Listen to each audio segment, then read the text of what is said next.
Em suas mãos se achava a ternura, em seu olhar repousava o perdão.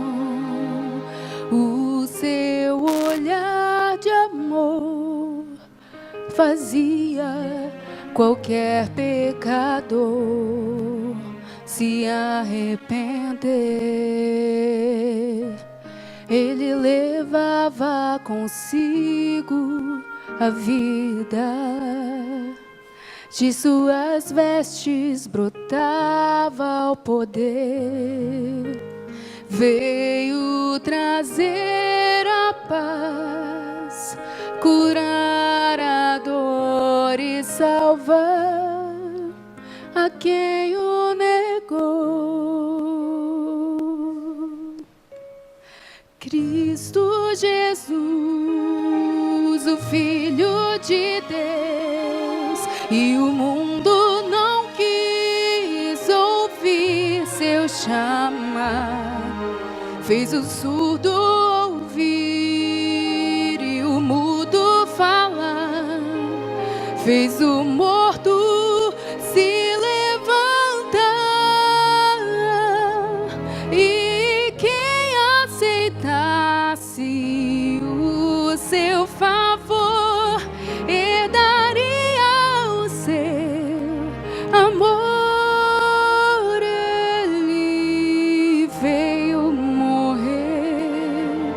Para ser o nosso Salvador.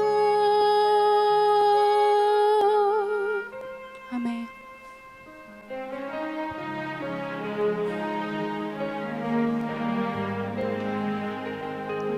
Ele assumiu toda forma humana e como servo entre nós caminhou, sendo o Senhor do céu, da terra e mar, escolheu por nós se humilhar. Lá num Calvário, num triste momento, dilaceraram o seu coração. Cravos nos pés e mãos marcaram para sempre o autor da redenção.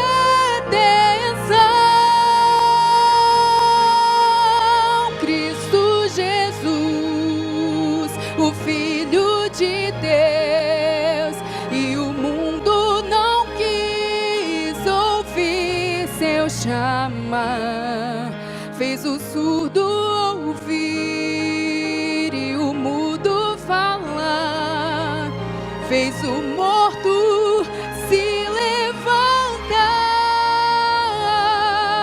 E quem aceitasse o seu favor herdaria o seu amor.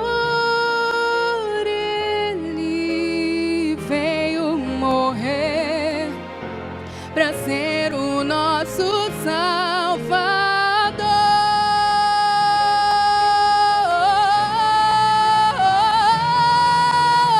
Cristo Jesus, o Filho de Deus, e o mundo não quis ouvir seu chamar. Fez o surdo ouvir e o mudo falar. Fez o morto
Durante essa semana a gente teve a oportunidade de estudar um pouco a Bíblia e o Alex, o Rogério e eu combinamos que a partir deste domingo nós vamos iniciar uma classe de estudos da Bíblia todos os domingos ou quintas, né?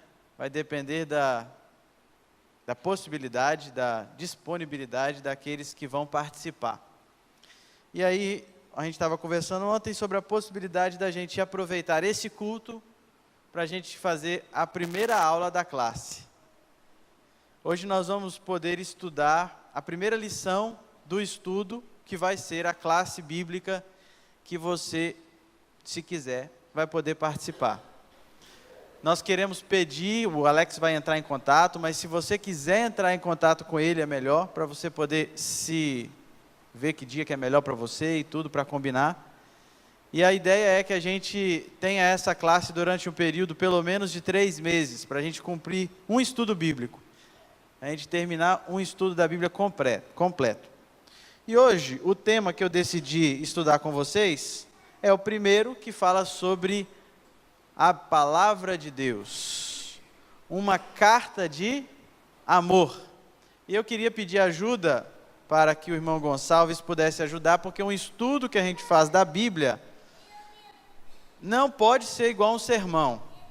Um sermão a gente só escuta. Um estudo a gente participa.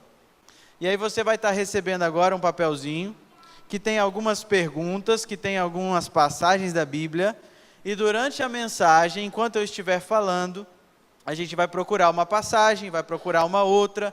Se alguém quiser responder uma pergunta, eu vou perguntar, né? Olha, alguém pode responder esta questão? E aí você pode participar para a gente poder crescer no estudo da palavra de Deus. Tá bom? Então, o irmão Gonçalves vai entregar para vocês aí.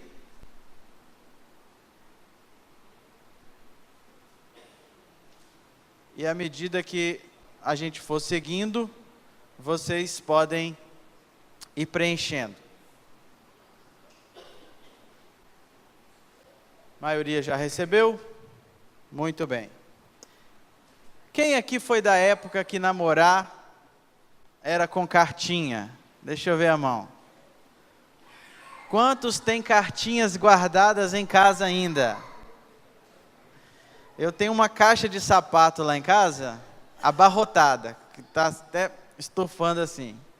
De cartinha, de bilhetinho, papel de bombom, essas coisas todas que a gente, quando está apaixonado, a gente troca e a gente guarda aquilo ali como relíquia, né? Hoje em dia, me dá bombom, eu como bombom e jogo o papel fora, né? A gente perde um pouco. Se fosse guardar também, imagina, né? Tantos anos guardando todo o papel de bombom, não dá. Mas na época de namoro, o primeiro bombom, primeira vez que eu ganhei um bilhetinho, primeiro chaveirinho que a gente trocou, é uma coisa muito especial. Deus decidiu enviar uma carta para a humanidade. Esse não era o plano dele, não era o desejo dele. Eu acho que não é o desejo de nenhum casal de namorados ficar trocando carta. Normalmente a gente gosta de ficar o quê? Face a face, conversando pessoalmente. Nós gostamos de trocar uma ideia, de bater um papo, de conversar pessoalmente. FaceTime pode avançar, o WhatsApp pode ter ligação de vídeo, mas nada substitui o quê? A presença ao vivo. A gente resolve muita coisa em grupos de WhatsApp, mas quando marca para estar todo mundo junto é muito melhor. É melhor de discutir, é melhor de resolver, é ou não é? Pessoalmente é muito melhor. E Deus tinha o sonho de viver pessoalmente com os seus filhos. Deus queria que Adão e Eva fossem para sempre um casal que ficasse ao lado dele, tivesse filhos ali, e Deus estaria o tempo todo com eles, conversando. Só que o pecado entrou na humanidade. E depois que o pecado entrou na humanidade, Deus se viu separado de Adão e Eva. Adão e Eva cresceram, tiveram filhos, e Deus percebeu que aquilo que era passado oralmente de pais para filhos poderia ser pervertido. Um exemplo, na época do dilúvio. Muita gente participou do dilúvio. E os filhos foram contando para os filhos dos filhos, contando para os filhos dos filhos a história do dilúvio. Hoje nós temos o relato bíblico do dilúvio, mas existem várias outras versões de povos que são descobertas com um pouquinho diferente da versão que a gente conhece da Bíblia. Por quê? Um foi passando para outro, foi passando para outro, passando para outro, e a tradição oral foi se tornando perigosa, porque a mente das pessoas era falha, e ela não lembrava de alguns detalhes, ela falava alguma coisa errada. Então Deus falou assim: eu quero manter o registro escrito da minha vontade, de algumas histórias de personagens, para servir para a humanidade entender o que eu quero deles. Então a palavra de Deus foi escrita. Foi escrita num período de 1600 anos. Moisés foi o primeiro a começar a escrever a Bíblia, provavelmente escrevendo o livro de Jó. Depois ele escreveu Mateus, Gênesis, Êxodo, Levítico, Números e Deuteronômio. Nós entendemos que mais de 40 pessoas contribuíram na escrita da Bíblia. O autor é um só. Quem é o autor da Bíblia? É Deus. Só que a gente chama de autor quem também escreveu.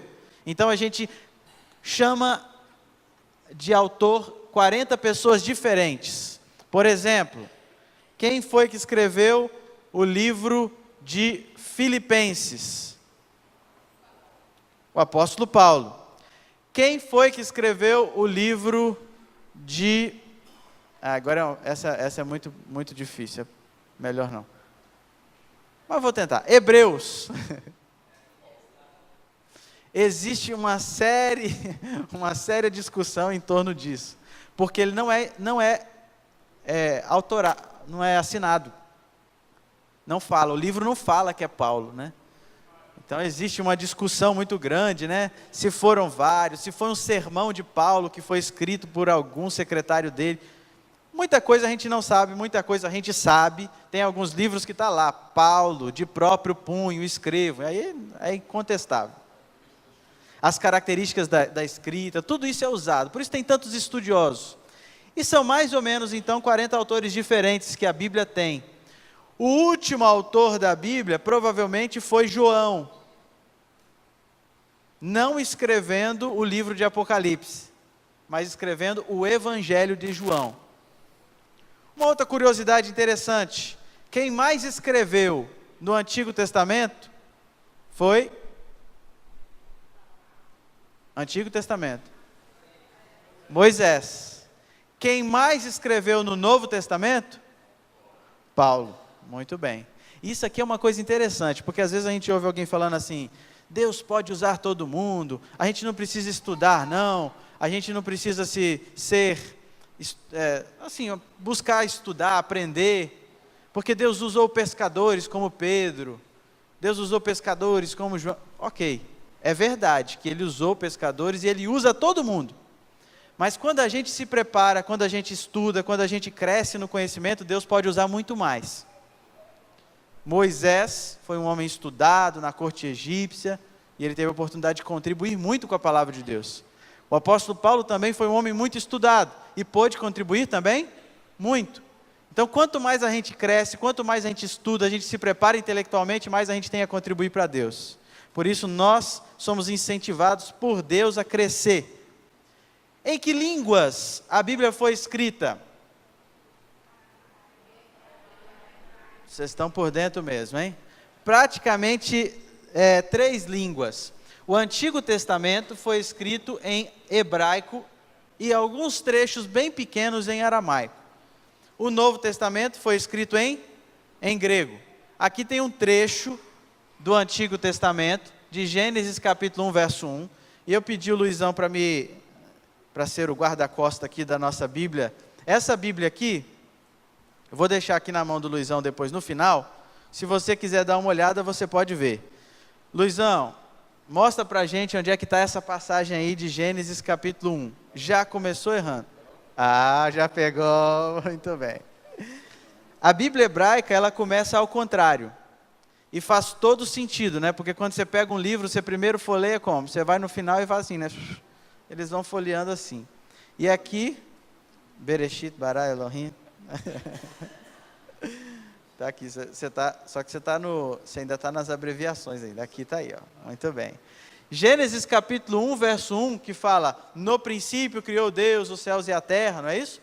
Está ali o hebraico, ó, Bereshit, Bara, Elohim, Et Haran, por aí vai. Quando a gente estuda teologia, a gente aprende isso tudo. O Luizão até perguntou aqui, pastor, você sabe ler isso aqui? Sabia, né? Sabia. Depois de 10 anos a gente não consegue lembrar mais. Mas a prova final para se formar na matéria de grego e na matéria de hebraico é traduzir um capítulo inteiro. Então o professor sorteia, a gente nem cola. Ele dá um capítulo para cada um e a gente tem que traduzir ele de acordo com as regras. Por isso que quando a gente fala que o pastor se prepara para ser um pastor, a gente não está brincando, né? A gente vai estudar mesmo. E mesmo que existam outros pastores que se preparem, estudam em universidades seculares, o nosso estudo de teologia é um estudo intenso em cima da palavra de Deus, para a gente compreender as palavras, os termos, o significado daqueles termos, as variantes textuais e por aí vai.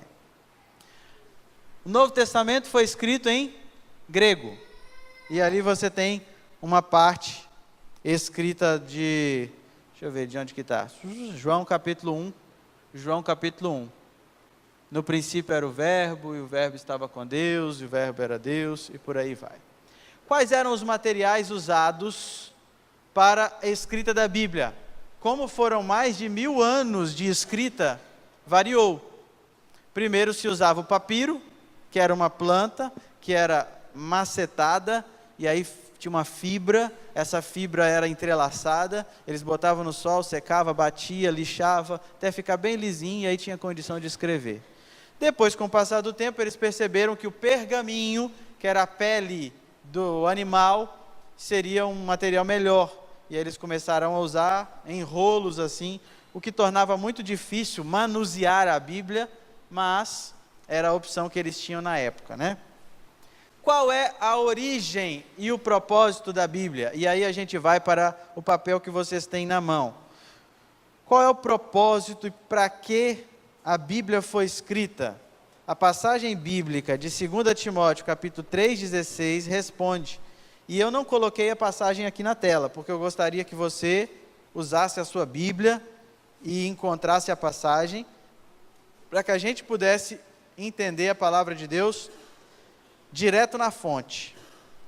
Não é na tela, é no papel que a gente encontra a palavra aqui. Então, se você tem aí a sua Bíblia, dá uma olhadinha. Se não tem, pede carona para a pessoa que está perto de você. E vamos responder essa pergunta. Qual é a origem e o propósito da Bíblia? Quem encontrou diz amém. Amém? Então me espera. Pronto. Vamos lá. Diz assim: toda a Escritura é inspirada por Deus e útil para o ensino, para a repreensão, para a correção, para a educação na justiça, a fim de que o homem de Deus seja perfeito, perfeitamente habilitado para toda boa obra. Aqui tem muita coisa, né? Primeiro, qual é a parte inspirada da Bíblia? Toda. Isso quer dizer que se tem uma passagem no Novo Testamento e não tem mais nada falando sobre aquilo no Antigo Testamento, aquilo é verdade ou não? Se tem uma passagem no Antigo Testamento e não tem mais passagens que falam sobre aquilo no Novo Testamento, a gente pode confiar ou não? Sim. Infelizmente, muitas igrejas fazem uma diferenciação entre Antigo Testamento e Novo Testamento. considerando o Antigo Testamento como a antiga aliança e o Novo Testamento como a nova aliança. Depois que Jesus veio, Jesus inaugurou uma era onde não é preciso mais guardar a lei que está no Antigo Testamento, e a gente está sob a graça de Deus, a gente pode fazer o que bem quiser. Mas vai roubar a casa dessa pessoa para ver se ela deixa. Por quê? Não furtarás é um mandamento. Está no Antigo Testamento? Está. Mas aí vale. Não. A palavra de Deus, seja no Antigo Testamento, seja no Novo Testamento, é a palavra, a Escritura inspirada por Deus. E a gente acabou de ler que ela foi inspirada por Deus com um propósito, para nos ensinar, o que mais? Repreender, para que mais? Corrigir, educar. É coisa que a gente faz com criança, né? Porque Deus sabe que a humanidade é uma criança grande. A gente precisa de apanhar, a gente precisa de repreensão. Então, a palavra de Deus tem o propósito de nos corrigir. Se você vai ler a Bíblia só para poder ficar feliz com os salmos, se você abre a Bíblia, mas não está disposto a mudar a sua vida, ouvir o que ela está falando para você alterar, nem adianta pegar na Bíblia. Porque a Bíblia é para corrigir, é para repreender, é para aconselhar. E aí a Bíblia fala assim: olha, Rafael, eu sei que você gostaria de no sábado jogar bola, mas esse dia não é o dia para você fazer isso, é o dia para você separar para me adorar. E aí eu queria muito, mas eu vou falar, a Bíblia me repreendeu. Eu queria comer muito isso, mas a Bíblia fala que faz mal, que não é bom. Eu queria muito ir nessa festa, mas a Bíblia fala que esse não é um ambiente para eu estar. Então a gente, como cristão, precisa se submeter à palavra de Deus, entender o que ela diz para nós, o que ela aconselha para nós. Então a gente precisa estudar a Bíblia. E o verso 17 fala assim, que o objetivo é tornar a gente perfeito, habilitado para toda boa obra. Deus tem um objetivo quando Ele quer que a gente estude a palavra dele, a Bíblia. Segunda pergunta que está aí no nosso estudo, muito simples essa pergunta. Quem escreveu a Bíblia? A gente já até comentou. Está lá em 2 Pedro, capítulo 1, verso 20 e o verso 21 também. Quem encontrar, se tiver uma voz forte e poderosa, pode ler para a gente. 2 Pedro, capítulo 1, verso 20 e verso 21. Alguém se candidata?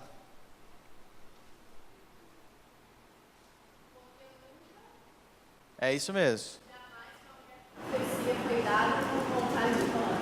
Entretanto, homens santos falaram da parte de Deus por meio de predição. Exatamente. Agora o verso 20, que era o verso anterior, ele começava falando assim, ó, nenhuma profecia foi dada sem o quê? Sem orientação de Deus, da cabeça da pessoa. Fala assim, por elucidação, particular elucidação. Quer dizer assim, nenhuma pessoa um dia levantou e falou assim, estou com vontade de escrever um livro, acho que eu vou escrever o livro da Bíblia. E aí sentou. Não. Pelo contrário, alguns foram resistentes. E Deus falou, registra, escreve. Eu quero que você mantenha isso registrado. E Deus instruiu algumas pessoas, e a Bíblia diz aqui, que eram homens santos, e eles falavam da parte de Deus. Homens santos por quê? Porque eles eram perfeitos, eles não pecavam? Não, homens santos porque eles estavam separados para um propósito que Deus colocou na mão deles. Um propósito especial, de deixar registrada a sua palavra. Quem foi a pessoa da Trindade responsável por levar esses escritores a entender e registrar isso? O Espírito Santo. Aqui fala movidos pelo Espírito Santo. A Trindade bíblica tem papéis diferentes a desempenhar. E o Espírito Santo foi a pessoa que moveu os profetas. Como que funcionava isso? Eles tinham sonhos, pesadelos? Como é que funcionava? Alguns tinham sonhos, alguns tinham visões, alguns estavam de dia andando, cuidando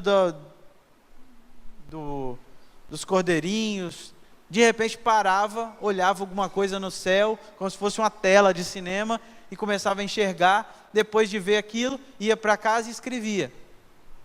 Alguns, Deus falava para ele: eu quero que você escreva isso. Alguns fizeram pesquisa. Lucas fez uma pesquisa. E ele escreveu o Evangelho de Lucas e o livro de Atos. Porque ele foi pesquisando, viu o que um escreveu, viu o que o outro escreveu. Então, a maneira de cada um escrever foi diferente. Deus não ditou palavra por palavra para os seus profetas. Deus deu a ideia e eles registraram com as suas próprias palavras. Por que isso é importante? Porque a gente fala que a Bíblia é inspirada por Deus, mas se ela fosse ditada, ela não podia ter erro nenhum. Só que como ela não foi ditada por Deus, nós podemos encontrar algumas inconsistências na Bíblia. Erros, não chega a ser erros, mas uma história conta de um cego, outra história conta de 2 cegos. Em um determinado momento lá no Novo Testamento, alguém cita Jeremias, mas não era Jeremias, foi Isaías. Porque ele citou de cabeça, escreveu. Deus não estava preocupado em fazer um livro perfeito. Ele preocupou-se em fazer um livro semelhante a Jesus Cristo. Jesus Cristo tinha a parte humana misturada com a parte divina.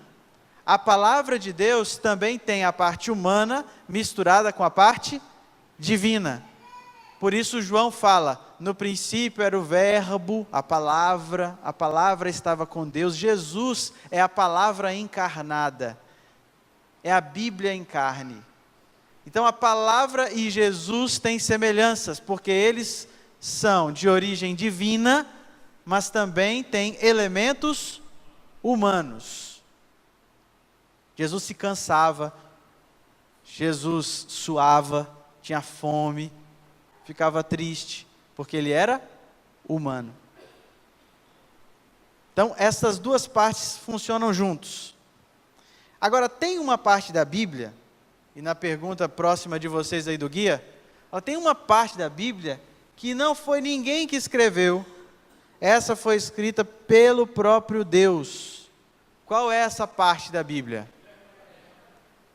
Não vou nem precisar conferir para abrir para conferir, né? Êxodo capítulo 31, verso 18, fala que tem uma parte da palavra de Deus que nós consideramos que é uma parte muito importante, e por isso Deus fez questão de deixar registrado com o seu próprio dedo, e a Bíblia afirma isso, em Êxodo capítulo 31, verso 18, diz assim: tendo acabado de falar com ele no monte Sinai, deu a Moisés as 2 tábuas do testemunho, tábuas de pedra escritas pelo dedo de Deus.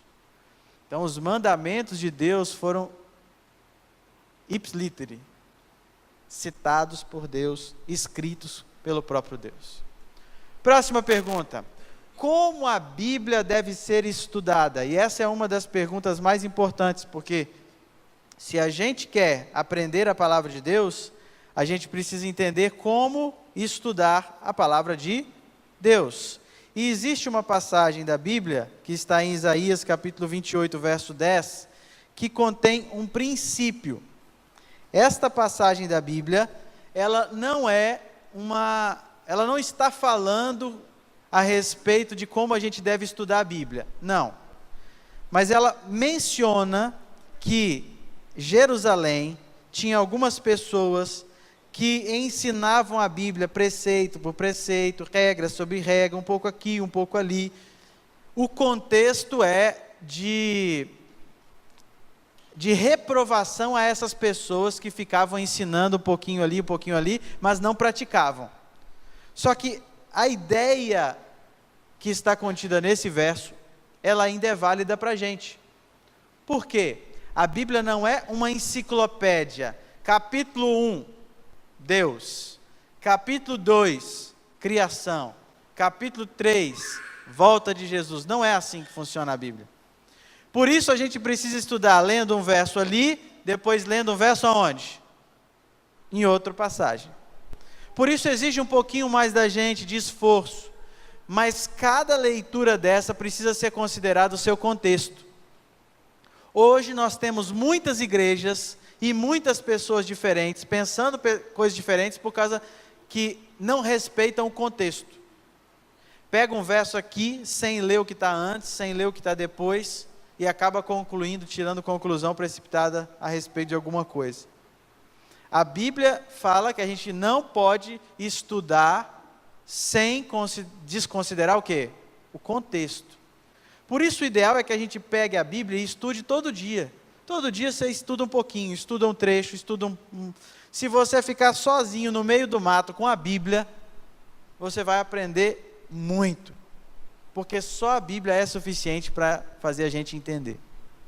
Agora, para a gente conhecer a respeito de temas, a gente precisa sentar e fazer igual a gente está fazendo.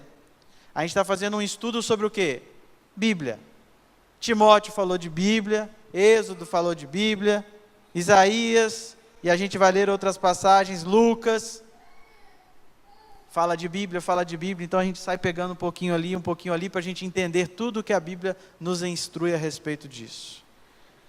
Como que Jesus fazia a sua interpretação das Escrituras? Vamos abrir a Bíblia em Lucas 24? Lucas 24, verso 27. Quem mais pode ler para a gente essa aí?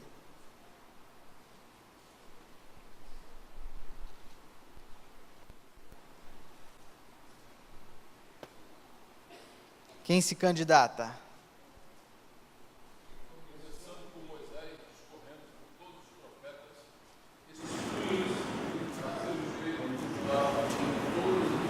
Esse episódio aqui mostra que Jesus um dia chegou para duas pessoas que estavam perto dele, começou a conversar, e aí ele tinha um método. Jesus não estudava a Bíblia sem considerar o contexto.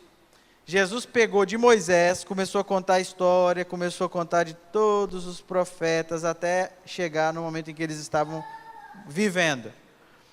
Isso quer dizer que Jesus lia a Bíblia inteira. Jesus conhecia a Bíblia toda. Ele não buscava ler só alguns trechos, só salmos que ele amava, só os evangelhos que têm histórias legais. Muita gente faz isso, né? Eu gosto de ler a Bíblia, mas eu já li Mateus, Marcos, Lucas e João, eu volto. Mateus, Marcos, Lucas e João. Mateus, Marcos, Lucas e João. Quando eu chego em Apocalipse, eu pulo, porque eu não entendo nada. Ou começo Gênesis, Êxodo, Levítico, aí desanimo. Todos nós precisaríamos estudar ou ler, pelo menos uma vez na vida, a Bíblia inteira. Porque é um livro importante, enviado por Deus para nós. Qual a advertência que Jesus fez com relação às Escrituras para a gente? Está lá em Mateus capítulo 7, verso 24.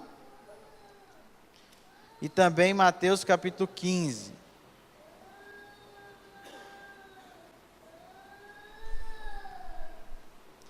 Mateus capítulo 7, verso 24, eu vou ler.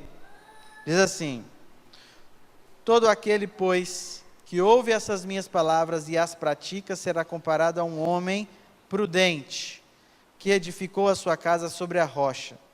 Caiu a chuva, transbordaram os rios, sopraram os ventos, deram com ímpeto contra aquela casa que não caiu, porque fora edificada sobre a rocha. Todo aquele que ouve as minhas palavras e não as pratica, será comparado a um homem insensato, que edificou a sua casa sobre a areia, caiu a chuva, transbordaram os rios, sopraram os ventos, deram com ímpeto contra aquela casa, ela desabou, sendo grande a sua ruína. E Mateus capítulo 15, verso 14, diz o seguinte: deixai-os, são cegos, guias de cegos. Se um cego guiar outro cego, cairão ambos no barranco. Olha que imagem interessante. Ela reflete o que, infelizmente, muita gente hoje está enfrentando. Por quê? A Bíblia diz que se você ouve, se você lê e pratica a palavra de Deus, você constrói a sua casa sobre a rocha. Se você não constrói a sua casa sobre a rocha, você é um nécio, um tolo. E tem muita gente que fica indo atrás do tolo. É um cego guiando outro cego. Existem muitos líderes espirituais que não estudam a Bíblia, ou se estudam, não buscam praticar a Bíblia. E a Bíblia falou que a gente precisa ler e precisa o quê? Praticar. E se a gente pratica, a gente abençoa os outros. Se a gente não pratica, a gente se torna um cego guiando outros cegos. E aí é um perigo. Encerrando nossa reflexão, partindo para os nossos finalmente, eu queria considerar 3 coisas que a gente aprende na Bíblia e depois a gente lerá a última passagem. O que a gente pode aprender na Bíblia? Primeiro, a gente aprende a respeito de Jesus e o plano da sua salvação. A revelação de Jesus vem através da Bíblia. Se não fosse a Bíblia, a gente não saberia boa parte do que a gente sabe hoje sobre salvação.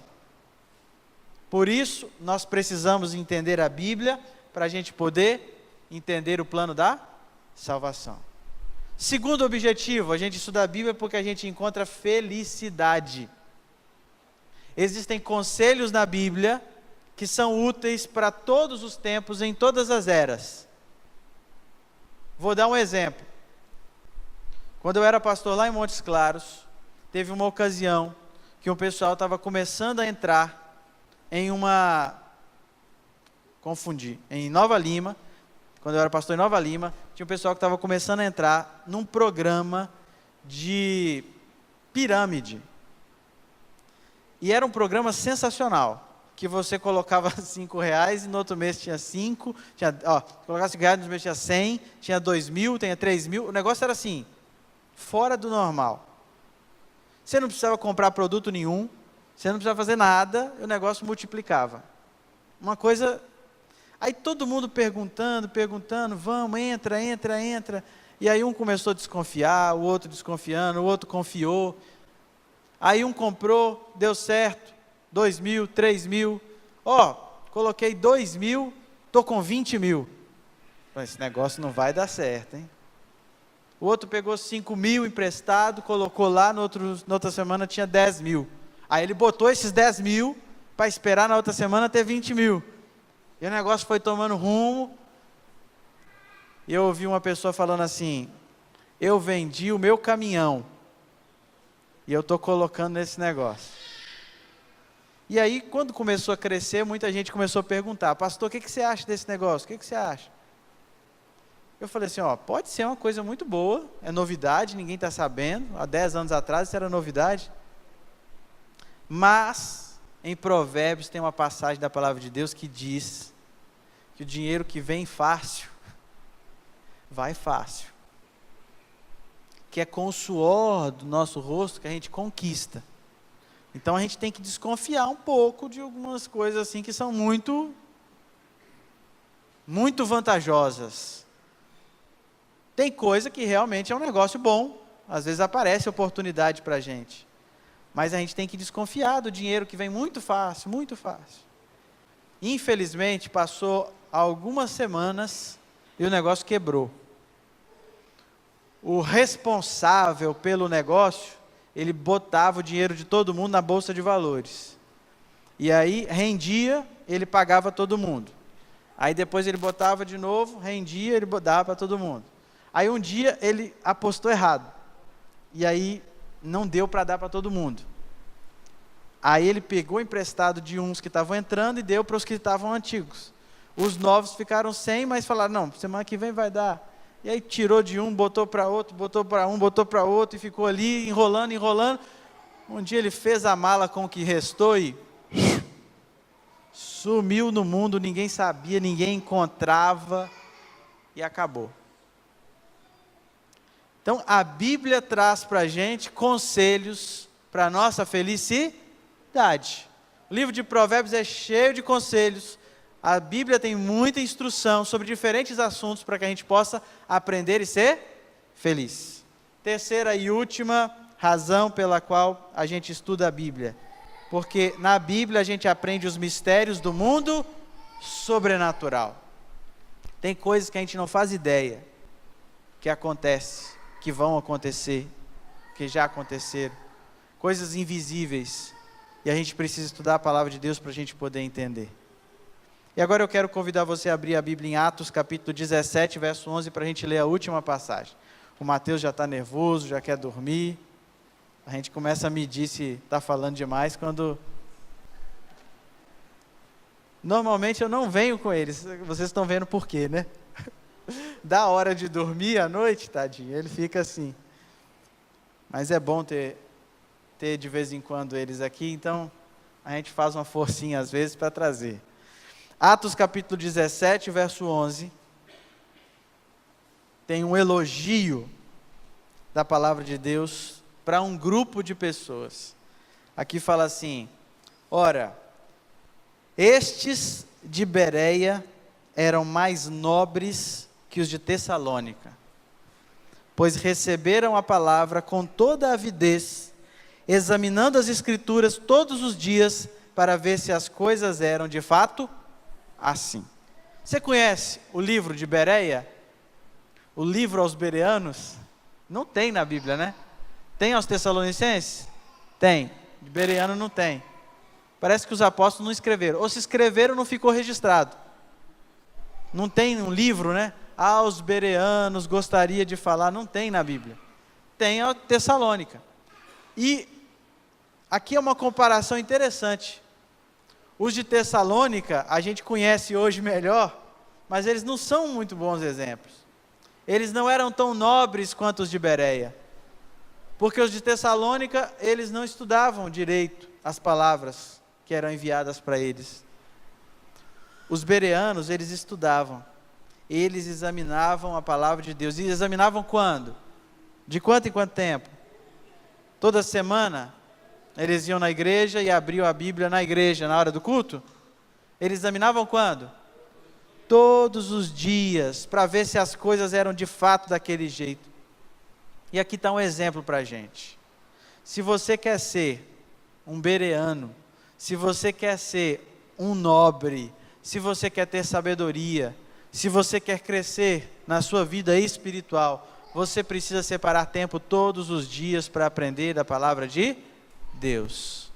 Existem versões diferentes da palavra de Deus, traduções diferentes que vão talvez te agradar mais, mas todo dia é importante que você leia a palavra de Deus. Ouça o que ela tem para te instruir, para te repreender, para te aconselhar, para te ensinar, e eu tenho a certeza que você vai ser abençoado. Se você quiser estudar um pouquinho mais, um pouquinho aqui, um pouquinho ali, os temas da palavra de Deus, na saída, procure o Alex que vai estar ali. Fala com ele: Alex, eu vou participar da classe. Para mim o melhor dia é quinta-feira, 19h30. Para mim o melhor dia é domingo, antes do culto ou depois do culto. Para que ele possa fazer uma lista, entrar em contato com o grupo, fechar uma equipe, para a gente poder ter uma classe estudando a palavra de Deus. E que Deus possa abençoar cada dia mais, para que a gente possa crescer no conhecimento de sua palavra. Vamos ficar em pé? Vamos agradecer a Deus?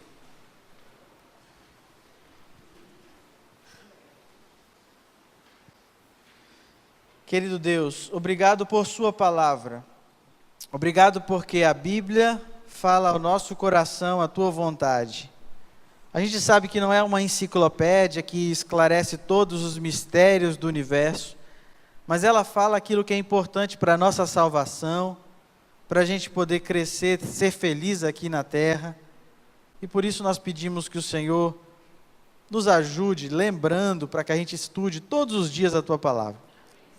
Talvez alguém aqui vai ter que acordar mais cedo amanhã para estudar.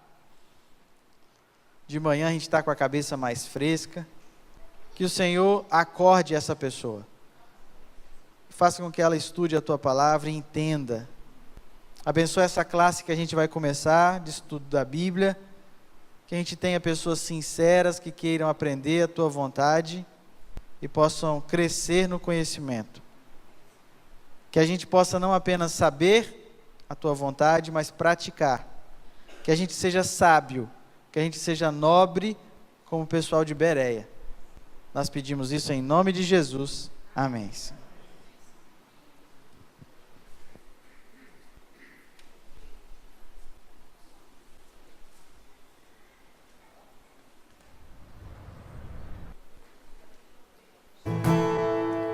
todo ser que vive. Irmãos, só lembrando que a nossa campanha do agasalho está acontecendo. Nós estamos recolhendo agasalhos, cobertores, meias.